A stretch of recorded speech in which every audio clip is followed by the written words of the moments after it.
This is sharing is caring. Gandang buhay sa lahat. This is our today's video. Ang ating uplan linis sa ating bakuran. Since ang dumi-dumi na nga at hindi natin nabibigyan ng oras dahil marami tayong ginagawa sa ating mga house chores, umpisahan na natin yan. O, diba? Napakalinis na yan, guys. Ayan na yung after. Ito ang before. Nakita nyo yung sobrang daming tambak na yan, o, diba? Nakakatakot pag sobrang init. Baka mamaya may magbato dyan ng isang sigarilyo na may sindi ay pinako naman. Kailangan maiwasan natin ang mga ganyan. Kaya oplan linis tayo. Lahat ng hindi kailangan atin na pong itapon. Itapon-tapon nyo, basura nyo, o, diba? Since katatapos ko lang maglaba at mag-general cleaning ng aming bahay, umpisahan natin sa ating garden. Para sa ganun yung simoy ng hangin ay medyo ginhawa sa pakiramdam at ang ating mata ay maaliwala sa mga ating nakikita sa ating paligid. Ayon, itapon ng basura sa dapat niyang kalalagyan.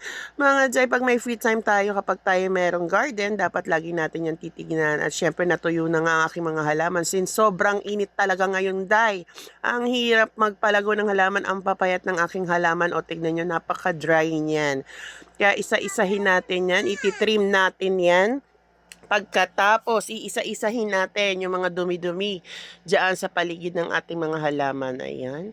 Nagpapasalamat pa rin ako dahil malusog pa rin ang aking kamyas at ang aking kalamansi. Pero buhod stangi na lang sila ang malusog dahil yung iba, talaga naman sa sobrang init, nanunuyo na po talaga. Ayan na ang finished product, mga Jai, diba? Maganda sa paningin, maaliwala sa paningin at presko at atin na yung didiligan. Wait for a while, atin nang kunin ang ating makapangyarihang tubig para naman sa ganon masaganahan ang ating mga halaman at tumubong muli sa kanilang kagahandahan at maging blooming sa ating paningin. O, diba?